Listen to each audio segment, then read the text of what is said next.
नमस्कार, वणक्कम, सत श्री अकाल। कैसे हैं प्रभु? भारत के ओलंपियन सीरीज का ये दूसरा वीडियो है और पहले वीडियो को, नीरज कुमार के उस वीडियो को जिस तरह से आपने सराहा है, आपने पसंद किया है, आपने प्यार दिया है, बहुत बहुत धन्यवाद। मैं कबड्डी और क्रिकेट के बाद दूसरे खेलों में और ओलंपिक्स में पहली बार ये वीडियोस आप तक पहुंचाने की कोशिश कर रहा हूं और आपका प्यार, आपका फीडबैक बहुत बड़ा कैटलिस्ट है मेरे लिए, प्रोत्साहन का एक बहुत बड़ा स्रोत है। तो बहुत बहुत धन्यवाद।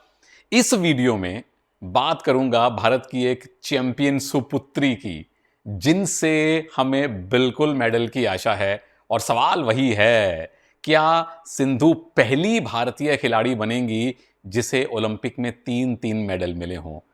एक ही प्लेयर हैं अब तक जिनको एक से ज्यादा इंडिविजुअल मेडल मिला है। हॉकी में ठीक है, बहुत सारे प्लेयर्स ने 2 और 3 मेडल भी जीते, बट इंडिविजुअल तौर पर सिर्फ सुशील कुमार रेसलिंग में 2 मेडल लाए हैं। उनके बाद पीवी सिंधु बैडमिंटन में 2 मेडल लाई हैं। तो क्या पहली भारतीय प्लेयर बनेंगी जो ओलंपिक में 3 इंडिविजुअल मेडल जीत सकें?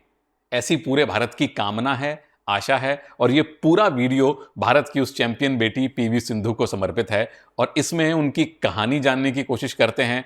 इस कहानी के पीछे के नायक कौन हैं, जिन्होंने इनको पीछे से प्रोत्साहन दिया, तराशा, इनके लिए बहुत सैक्रिफाइस किए, कुर्बानियां की। तो आइए सुनते हैं कहानी सिंधु की। अब पीवी सिंधु पहली भारतीय फीमेल प्लेयर हैं जो ओलंपिक में सिल्वर मेडल लेकर आई। उनसे पहले ब्रॉन्ज आए हुए हैं, लेकिन सिल्वर मेडल लाने वाली पहली भारतीय महिला प्लेयर वो बनी ओलंपिक्स में। पहली भारतीय महिला प्लेयर हैं जिनके पास एक एक नहीं 2-2 मेडल हैं। एक मेडल तो साक्षी भी लेकर आई थी, एक मेडल साइना भी लेकर आई थी, लेकिन सिंधु को मिले 2 मेडल। सबसे पहले रियो ओलंपिक्स में उनको सिल्वर आया था, उसके बाद टोक्यो ओलंपिक्स में वो ब्रॉन्ज मेडल लेकर आई हैं। सिंधु पहली भारतीय फीमेल प्लेयर बनी हैं जो BWF वर्ल्ड चैंपियनशिप का गोल्ड मेडल जीती हैं। तो ये उपलब्धियां हासिल करना और पिछले तकरीबन 8 साल से लगातार बेहतर खेलना, ये छोटी बात नहीं है। पर जब बात बड़ी होती है प्रभु, तो बात लिखने वाले और बात कहने वाले भी लोग बड़े होते हैं। अब सिंधु की कहानी का जो सबसे बड़ा आकर्षण का केंद्र तो सिंधु हैं ही, पीवी सिंधु हैं ही, लेकिन जो लोग उनको पीवी सिंधु बनने में मदद कर चुके हैं, जो इस हीरे को तराशने में उत्तरदायी हैं, उन 3 नायक और नायिकाओं की कहानी भी मैं आपको सुनाऊंगा। सबसे पहले नायक, सबसे पहले हीरो, सबसे पहला जो प्रभाव पड़ा पीवी सिंधु पर, वो था उनके परिवार का। पहले नायक उनके पिताजी पीवी रमना साहब। कई लोग जानते हैं, जो नहीं जानते उनको बता दूं, जो जानते हैं उनको रिवाइज करवा दूं। पीवी रमना साहब 1986 एशियन गेम्स में वॉलीबॉल का एशियन गेम्स ब्रॉन्ज मेडल जीतने वाली टीम का हिस्सा थे। मिडिल ब्लॉकर थे, 6.25 फीट के आसपास उनकी हाइट है और ये एक ब्लॉकर के लिए बड़ी अच्छी मानी जाती है, जो नेट के पास आके ब्लॉक करते हैं। और मेरी खुशकिस्मती है, सौभाग्य है कि रमना साहब से और सिंधु से, दोनों से 2-3 बार मैंने मुलाकात की है भिन्न भिन्न वॉलीबॉल लीग्स में। यूपी के उस कार्यक्रम में जहां नीरज चोपड़ा को सम्मानित किया गया था, जहां सिंधु को सम्मानित किया गया था। तो रमना साहब सिंधु के पहले हीरो हैं जो भारत के लिए एशियन गेम्स का ब्रॉन्ज मेडल लाए वॉलीबॉल में, और भारत ने बाद में उनको अर्जुन अवार्ड से भी सम्मानित किया। तो जीन्स का फर्क तो पड़ता ही पड़ता है। रमना साहब क्या करते थे, जब सिंधु 8 साल की थी, उन्होंने टीवी पर ऑल इंग्लैंड ओपन देखा, जहां पुलेला गोपीचंद साहब ने कमाल किया था, सब जानते हैं। और वहां से सिंधु को लगा कि मुझे अपने पापा की, अपने मम्मा की गेम नहीं खेलनी है, मुझे ये बैडमिंटन की गेम खेलनी है। तो पिताजी रमना साहब उनको अपने घर से गाची बावली स्टेडियम हैदराबाद लेके जाया करते थे। हम सब ने उस स्टेडियम का नाम सुना है, बड़ा अच्छा स्टेडियम कॉम्प्लेक्स है। 30 किलोमीटर दूर उनके घर से था, तो 30 किलोमीटर लेके जाना, फिर वापस लेके आना, फिर शाम को लेके जाना, फिर वापस लेके जाना। तो अपनी बेटी के लिए 120 किलोमीटर वो रोज ड्राइव किया करते थे। ये सिंधु को तराशने वाले वो पहले जौहरी हैं।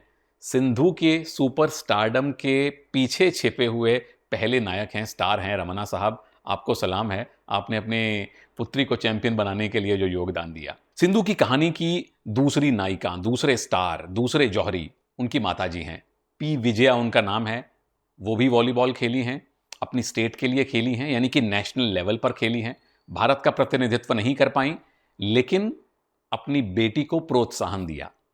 विजया मैम खुद कहती हैं कि जब वो बड़ी हो रही थी, मतलब हम अगर 70-80 के दशक की बात करें, उस समय लड़कियों को घर से बाहर जाना ज़्यादा अलाउड नहीं था। हम सब ने वो ज़माना देखा हुआ है। थोड़ा-थोड़ा आज से अलग माहौल था, काफ़ी अलग माहौल था। विजया जी खुद कहती हैं कि हमें बहुत सारी चीज़ों के लिए अपने घर वालों की, पेरेंट्स की परमिशन लेनी पड़ती थी। वो सब हम उस दौर को जानते हैं। तो उस दौर में सामने आकर एक स्पोर्ट खेलना विजया जी के लिए बहुत बड़ी बात थी, उनकी टीममेट्स के लिए बहुत बड़ी बात थी। और फिर जब उन्होंने ये भांपा कि उनकी बेटी भी खेलों में रुचि रखती है, उसको सपोर्ट किया, उसको आगे बढ़ने दिया कि जो सपना मैंने देखा है खेलने का, या जो वो खेल कर आई हैं, या उनकी बेटी आगे खेलना चाहती है, उसको पूरी तरह से समर्थन दिया। इसीलिए सिंधु ने जब 2019 का वर्ल्ड चैंपियनशिप खिताब जीता, तो उसे सिर्फ अपनी माँ पी विजया जी को डेडिकेट किया, समर्पित किया कि ये मेरी माँ है, मेरी माँ की मेहनत है, जिसके कारण ये सपना साकार हुआ है। सिंधु की कहानी के तीसरे नायक, तीसरे स्टार हैं हमारे भारतीय बैडमिंटन के लेजेंडरी एक्स प्लेयर और वर्तमान में लेजेंडरी कोच पुलेला गोपीचंद साहब। अब सब जानते हैं कि साइना और सिंधु और चिराग और सात्विक के दौर से पहले अगर आप बैडमिंटन के स्टार प्लेयर्स की बात करें, तो पहला नाम हमेशा ध्यान में आता है प्रकाश पादुकोण साहब का। दूसरा नाम हमेशा ध्यान में आता है पुलेला गोपीचंद साहब का। वो पुलेला गोपीचंद साहब जो पहले एज अ प्लेयर कमाल करते रहे, बाद में एज अ कोच हैदराबाद में जो उन्होंने अपनी अकेडमी बनाई, और वो अकेडमी पादुकोण साहब की अकेडमी भी, ये ऐसी दो अकेडमीज हैं, दो ऐसे लेजेंड्स हैं जिन्होंने दक्षिण भारत से शुरुआत करके पूरे पूरे के पूरे उत्तर और समूचे भारत को बैडमिंटन खेलने के लिए प्रेरित किया है। उन्हें वर्ल्ड क्लास फैसिलिटीज़ दी हैं, कोचिंग, गाइडेंस, मार्गदर्शन दिया है, यहाँ भी और भारतीय टीम के कोच के तौर पर भी। तो सिंधु ने पुलेला गोपीचंद साहब को ही देखा था बचपन में ऑल इंग्लैंड खेलते हुए, वहीं से उनको प्रेरणा मिली और बाद में उन्हीं की एकेडमी ज्वाइन की। नेशनल टीम में गोपीचंद साहब उनके साथ थे, और सिंधु का घर गोपीचंद साहब की एकेडमी से 56 किलोमीटर दूर था। पिताजी इनको 56 किलोमीटर दूर पुलेला गोपीचंद एकेडमी में लेकर जाया करते थे, जहां इनको पहला सटीक बड़ा मार्गदर्शन मिला। और पुलेला गोपीचंद साहब खुद कहते हैं कि दो बातें, नंबर एक सिंधु का एटीट्यूड, और नंबर दो उनका नेवर से डाई एटीट्यूड। एक तो उनकी हिम्मत, और दूसरा कभी हार ना मानने का उनका जज्बा उनको सबसे खास खिलाड़ी बनाता है। एक और बड़ी दिलचस्प बात है गोपीचंद साहब के बारे में, जब रियो ओलंपिक्स आने वाले थे, जहां सिंधु को सिल्वर मेडल मिला अंततोगत्वा, ओलंपिक्स से 3 महीने पहले गोपीचंद साहब ने सिंधु का फोन अपने पास रख लिया था। कोई डिस्ट्रैक्शन नहीं चाहिए, कौन आपको मैसेज करता है, कौन आपको फोन करता है, कुछ जरूरी नहीं है। माता पिता से बात कर लो, नो सोशल मीडिया, लोग क्या लिख रहे हैं, अच्छा बुरा क्या बोल रहे हैं, क्या उम्मीदें हैं। सबसे बड़ा जो दबाव होता है ना खिलाड़ियों पर, वो ये फ़ोन से जगी हुई उम्मीदों का होता है कि कोई एक मेरे जैसा छोटा मोटा फ़ैन आपके लिए वीडियो बना रहा है, लोग सोशल मीडिया पे उम्मीदें लगा के बैठे हैं, एंथम बन रहे हैं, पूरा देश मेडल की उम्मीद कर रहा है, खिलाड़ी पे दबाव ना आए किसी प्रकार का। तो गोपीचंद साहब ने फ़ोन अपने पास रखा, माता पिता से बात करवाते थे, सिंधु को पूरी तरह फोकस रखा, और सिंधु ने क्या रखा, सिंधु ने हम सबका मान रखा। वो फाइनल में गई, सिल्वर मेडल लेकर आई। तो ये वो 3 नायक और नायिकाएं हैं जिन्होंने सिंधु को पीवी सिंधु द सुपरस्टार बनाने में भूमिका अदा की है। सिंधु ने खुद क्या किया है वो मैं आपको ब्रीफली संक्षेप में बता देता हूं, जो उनकी अब तक की बहुत बड़ी बड़ी विशेष उपलब्धियां रही हैं। 2009 में इनको ब्रॉन्ज मेडल मिला सब जूनियर एशियन चैंपियनशिप में। अब ये वो दौर था जब भारत में बैडमिंटन की दूसरी पीढ़ी का उदय हो रहा था। गोपीचंद और प्रकाश पादुकोण साहब के बाद जो दूसरी पीढ़ी का उदय इसी दौर में हुआ था। 2008 के ओलंपिक्स में हमने पहली बार साइना नेहवाल से मेडल की उम्मीद की, 2012 में वो मेडल लेकर आईं। तब तक हम सिंधु को ज़्यादा नहीं जानते थे, तब साइना का नाम था।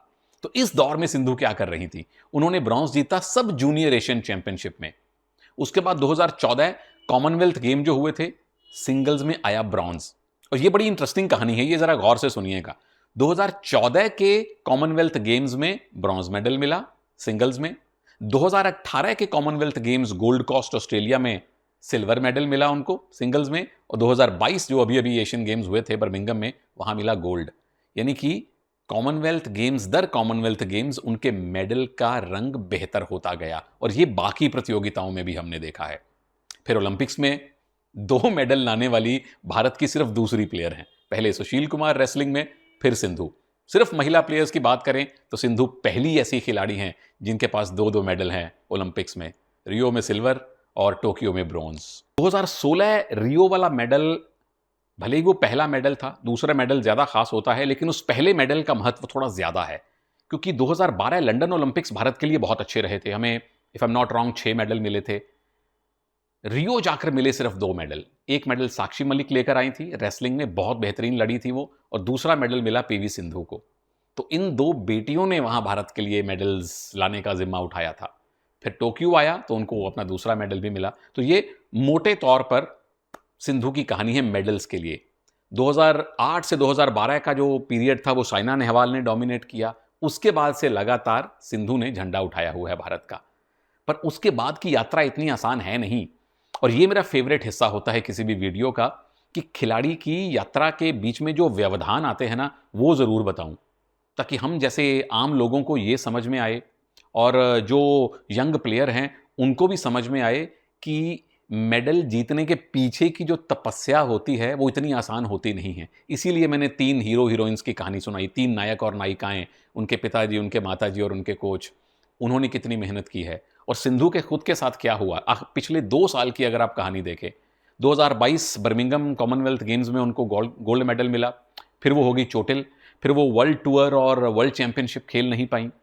2023 में उनकी वापसी होती है, फरवरी में पिछले साल वो मलेशियन ओपन खेलती हैं, फिर 2023 स्पेन मास्टर्स में वो खेलती हैं और सिल्वर मेडल लेकर आती हैं, और फिर जब फ्रेंच ओपन चल रहा था 2023 का, तो फिर उनको चोट लग जाती है, फिर वो रीहैब करने जाती हैं, फिर वापसी करती हैं। 2024 बैडमिंटन टीम एशियन चैंपियनशिप में भारत को पहला गोल्ड दिलवाने में सिंधु का योगदान था, फिर 2024 के मलेशियन मास्टर्स में वो सिल्वर मेडल लेकर आती हैं। यानी कि 2 ओलंपिक मेडल जीतने के बाद का सफर सिंधु के लिए ज्यादा चुनौतियों भरा रहा है। 1-2 इवेंट्स खेलना, फिर चोटिल हो जाना, फिर खेलना, फिर रीहैब करना, और रीहैब करना किसी भी प्लेयर के लिए आसान नहीं होता। हम जैसे आम लोगों को मामूली सा सिर दर्द हो जाए तो लगता है कि जीवन खत्म हो गया है प्रभु। वहां ऐसी इंजरी हो गई कि आपका पूरे का पूरा प्लेइंग करियर खतरे में आ जाता है, और फिर आप कई कई महीने अपने ट्रेनर्स के साथ फैसिलिटीज़ के अंदर जाकर, सरकारी और प्राइवेट फैसिलिटीज़ में जाकर जब आप रीहैब करते हैं, जिसकी किसी को कोई सूचना नहीं होती, वो सबसे मुश्किल फेज़ होता है किसी भी एथलीट के लिए, जो मुझे लगता है। तो इसीलिए इन तमाम एथलीट्स को जितना हम नमन कर सकें, जितनी इनकी तारीफ कर सकें, सो कम है। एक और बड़ी इंटरेस्टिंग चीज़ जो मैं ज़रूर आपसे, 2 चीज़ें इनफैक्ट ज़रूर सिंधु की शेयर करना चाहता हूँ। पहली बात तो ये कि मेरी तरह, आपकी तरह वो खाने की बड़ी शौकीन है। भाई भारतीय हैं, कौन भारतीय खाने का शौकीन नहीं होता, और चूंकि वो हैदराबाद से हैं तो वहाँ की बिरयानी, वहाँ की आइसक्रीम और कभी कभी पिज़्ज़ा उड़ाना उनको बड़ा पसंद है। एथलीट के लिए आसान होता नहीं है इतनी सारी कैलोरीज को हजम करना, पर कभी कभी चलता है।